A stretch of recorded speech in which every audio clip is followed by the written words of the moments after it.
Welcome to the Stephen Mansfield Podcast.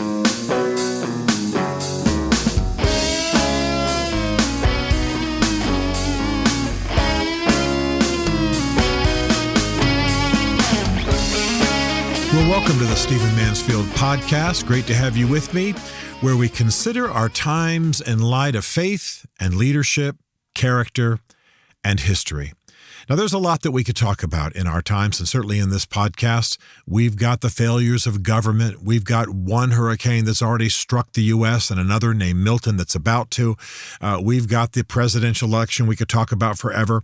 And I've talked about all of these and talked about a lot of them recently on the air and other broadcasts, and I will continue to talk about them. But this is a podcast that's about culture. It's about trends. It's about things that are shaping our society and maybe even shaping you in ways that you don't understand. And so I want to talk about one of those in this podcast, and it has to do with reading. One of the things that history shows us, makes very clear, is that to the extent a people read, to the extent they are about the written word, to the extent that books and literacy and ideas and stories told on the back porch and at the dinner table and knowledge recounted, but basically a culture rooted around reading and books, to the extent that that's happening, that's the extent to which a society is advancing. And we now know with the studies given us by brain science that when people are readers, the brain is shaped by that in actual physical ways. The capacity for knowledge, creativity, inventiveness. There have even been studies recently that show that when people read fiction, that it helps them develop emotional intelligence. It helps them to understand trajectory and read people and interact with people better and, frankly, understand the world better. So both nonfiction and fiction are critical. And yet in our times, reading is declining, and it's declining dramatically. Can you believe it? I mean, at a time when we've got amazing devices, at a time when anyone with an iPhone can have an app and download for relatively little any book, almost any book that's ever existed, literacy should be skyrocketing. And I'll tell you that it's absolutely not. It's in decline. Let me give you an example, and then I'll give you some statistics. Amazon's recent bestseller list is going to shock you. Now, this is the top 10 books sold by Amazon a few days ago. Listen to this. The number one book is a children's book called Be Brave Little One by Marianne Richmond. By the way, I'm all for children's books. This is a picture book with 40 pages. Now, bear in mind, that's the number one seller on Amazon. Number two is How to Catch a Dinosaur by Adam Wallace. Picture book, 40 pages. Again, a children's book. Number three is Spooky Pookie by Sandra Boynton. Picture book, 18 pages. How to Catch an Elf by Adam Wallace again. Picture book, 32 pages. So the first four books on the Amazon bestseller list, this is all books, are for children, and none of them is over 40 pages. Then you come to number 5 by an author I respect. It's called The Message by Ta-Nehisi Coates. It's an adult nonfiction, 256 pages. Okay, that's 1 out of 5. Let's keep going. Number 6, again, a children's book, 8 Little Planets by Chris, I assume that's pronounced Ferrie, F-E-R-R-I-E. Picture book, 18 pages.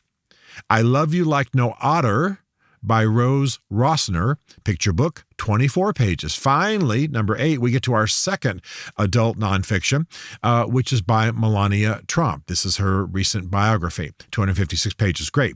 And then number 9 is The Millicent Quibb School of Etiquette for Young Ladies of Mad Science by Kate McKinnon. This is 256 pages. And then number 10, again, a children's book, but thank God, slightly longer, Spooky Cutie by Coco Wyo, and it's a coloring book, 88 pages. So of the top 10 books on Amazon just a few days ago, 8 are either children's books to read or a children's coloring book, and 2 are nonfiction, basically biographical books. I mean, that wouldn't be a problem, except that it parallels our knowledge that reading is declining. Consider this. The National Endowment for the Arts tells us that fewer than half of U.S. adults read a book in the last year. In the last year. Think about that. It's unbelievable. And this is a massive decline, and it means that people not only don't have the knowledge that they need, but their minds, their capacity, even their intelligence, their emotional and intellectual development is not there. I'll tell you what, we get a lot of data as we scan our phones and scan our various news services, but we've got to have reading, we've got to have knowledge to fit that data into.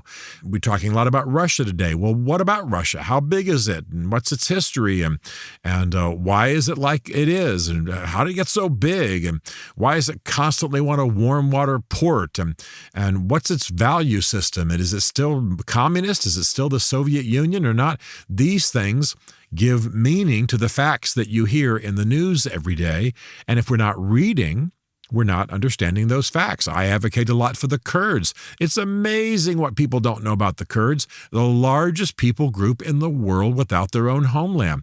But you're not going to learn what you need to know in the average news broadcast. You're going to have to read a book. And so you can imagine that I'm lit up about this. It's not primarily, believe it or not, that I am an author and my books are out there for sale all over the place. And yeah, I want them to sell millions, of course. But I wouldn't get up here and advocate for reading just for my own self-aggrandizement. I want us to read because knowledge is more important than ever. Are you aware that knowledge, the amount of knowledge in the world is doubling around every 3 years? Very soon it's going to be every day. Some people say soon it'll be every 12 hours. I mean, this is an actual study. There have been surveys for decades as to how fast knowledge doubles. It used to take a millennium, then it took 100 years, then it reduced down to decades, and now it literally is getting to a few years, and I think we're already probably within a year. And then, of course, you get down to the point it will literally, with AI and everything, be hours. If you ain't reading, you ain't leading. If you're not reading, you're not keeping up. I mean, it's pretty stunning. What's happening. And the thing that really concerns me as a guy who cares about universities and learning is that professors are finding that it's actually difficult for the average college student to read a book. In fact, one professor recounts that his students get distracted when they're asked to read a 14-line sonnet, meaning they live in a world of distraction. They live in the world of the quick soundbite. They live in the world with 3 or 4 screens going in their dorm room or their bedroom or their home. They live in a room of swiping through news stories and not really absorbing them. One of the things I tell students to do, and I even help them sometimes, is to test yourself on what you've just read. You'd be surprised how many people will read an article, and thank God they're at least reading articles, but they don't know what they've read when it's over. Or they watch a news story on television, and they don't know what they've heard when it's over. They've been so preoccupied with the newscaster's, eyeshadow or clothes or whatever, the style, the media style, the medium does become the message. And so this is really something. The Atlantic, a publication I enjoy for its cultural analysis and not its politics, has an article you want to look up, The Elite College Students Who Can't Read Books. Listen to some summaries. A Berkeley professor admits that she has cut required reading in half and no longer expects students to read entire books, just extracts, which means basically summaries. A Georgetown professor, and this is what I recited a moment ago, complains that students lose focus now when reading a sonnet, just a 14-line poem. A University of Virginia professor says that students are now shutting down when faced with new ideas. And a Columbia professor sums up the crisis. It is not that they don't want to do the reading, it's that they don't know how. Wait a minute. Our university students don't know how? Well, this is a societal failure, and it is actually a crisis for our civilization. And so we've got to read. You've got to read. And by the way, if you've been turned off by reading by school and university, whatever, the jobs that required it, find something. Find some area to on-ramp in reading. Read fiction. Read exciting stuff. Read about your favorite sport. Heck, if you have to, read the biographies of your favorite movie star just to get into reading. And then begin to broaden it out. I don't mind telling you that I work in publishing, as you know. I read a lot of books, summarize a lot of books, use a lot of books in what I write and doing these podcasts. And appearing in media. And so I have a goal that's going to sound modest to some of you. I ask myself to read 25 books a year. Now, that's only a book about every 2 weeks, but bear in mind that I've got stacks of other books that I'm scanning or reviewing or researching in, so I'm in books all the time. And I found actually some years ago that because I was working so much in books, I wasn't actually enjoying books the way I used to. I'm just an inveterate reader, and I love literature. So I said, okay, aside from all my work, all the stuff I do in books, editing them, reading them, researching them, I want to read for my own purposes, for my own enhancement, and yes, for my own enjoyment, 25 books a year. Basically, every 2 weeks, I finish a book. And I got to tell you, it's a great age for that. Think about that. All of you are carrying a cell phone, which can have a Kindle app on it or some other app, the Apple version of that, some other app, and you can read, as I've said many times on this podcast, while you're waiting for somebody who's late out of the grocery store, or you're waiting for the kids, or you're just in a toilet session or whatever, you can read for a few minutes. I've got books that I only read because it's a little game that I play with myself. I only read when I'm stealing time, going up an elevator, waiting for the plane to take off before I get down to my real book, whatever. And I only read them that way. And by the way, they're books often of short stories or books of daily meditations or whatever. I make it easy to digest. And I will often in a year get 4 or 5 additional books read to the 25 that I challenge myself with, just by quote unquote stealing time, waiting for Bev to come out of the grocery store or whatever I'm waiting for, whatever's going on, whatever time I'm stealing, whatever time I'm enjoying. Or maybe I just woke up early one morning. I'm getting up at 5 rather than 6, and I've got an hour to do my morning devotions and pray, and then maybe have 15 minutes to, steal time in a book. It's an amazing time to be alive, and you have iPads, and you have the Kindle, and you have your laptop or your computer. It's a great time for literature. I've said many times, I'm sure on this podcast, that I've been sitting on a plane, a guy's reading a book, I ask him about it, I get sold on it, I'm just about to take off, I've got a book to read on the flight. I would never have agreed, I would never have taken off for Europe or Middle East without a book to read, but suddenly I want to read his book. And while the engines are revving up, I download that book before the plane actually gets out of range of my cell signal. It's an amazing time to be alive. And then I got to tell you too, I've fallen in love with the ability to change the fonts and enlarge the fonts and change the type and all that kind of thing so that I can make the book exactly what I want. I reverse video, so I've got black background. I love it. I just love it. So we've got to fight this. We've got to battle this trend. We've got to write good books, encourage good books, demand it at the graduate level. For heaven's sakes, that's a place where we don't have to ask somebody's permission to require a book. They got to read it. And we've also got to begin to pull into people's lives fascinating literature that inspired us. And so I've started to talk more about books and started to encourage my friends to read more. And a standard question I ask while we're waiting for the food to get delivered to the table is, what you've been reading recently? And sometimes they'll say nothing. I can't find anything good to read. And we end up in a conversation where I give them 2 or 3 recommendations and based on their interests.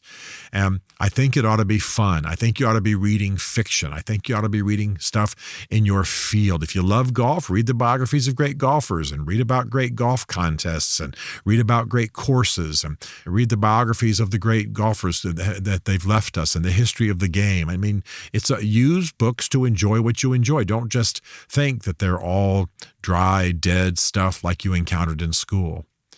My friends, we've got a crisis going in our generation. It's a crisis of reading, and it's as real as any other crisis. You're concerned about the failures of government. You're concerned about the lack of imagination on the part of people who ought to be making a difference in our society. That could be related to a poverty of reading. So how many books do you read? How are you organizing your reading? Start slow. Give yourself a goal to read 1 book a month if that's where you are. Carry it with you all the time. Back before there were iPhones and Kindles, one of my mentors, George Grant, said he carried a book with him all the time, and he read whenever he had a moment. And I started doing that. I got to tell you, my reading shot up. And by the way, I was already had a couple of master's degrees and was a devoted reader. I'm the kind of guy who is actually known to pull an all-nighter because I get excited about a book, and I just read until 4 or 5 in the morning, and Bev wakes up and goes, "Oh, no, you haven't slept?" And yeah, I haven't. I've been up all night reading an exciting book or something that moves me or something that's timely in my life, maybe my spiritual life. So how are you doing it? How are you managing it? How are you reading? If you're a parent, encourage the reading with your kids. Set reading nights. Pop up some popcorn. Everybody lay around on pillows. We're going to read for an hour or whatever people can sustain. And by the way, it can't be schoolwork. Can't be the stuff you got to do. It's got to be stuff that's exciting. Then let's talk about it. Who's reading the most interesting stuff? What'd you learn from that? What'd you enjoy from that? What's the funniest part of it? Read it out loud to us. We're going to have to get back to it because this, I got to tell you, in addition to all the moral indicators that are crisis for our society, this is one of the great indicators of the decline of Western civilization.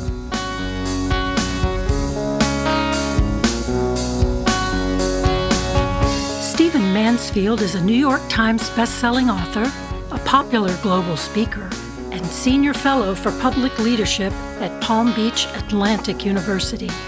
His groundbreaking books on faith and society include The Faith of George W. Bush, The Search for God in Guinness, Mansfield's Book of Manly Men, and Lincoln's Battle with God. Learn more at stephenmansfield.tv.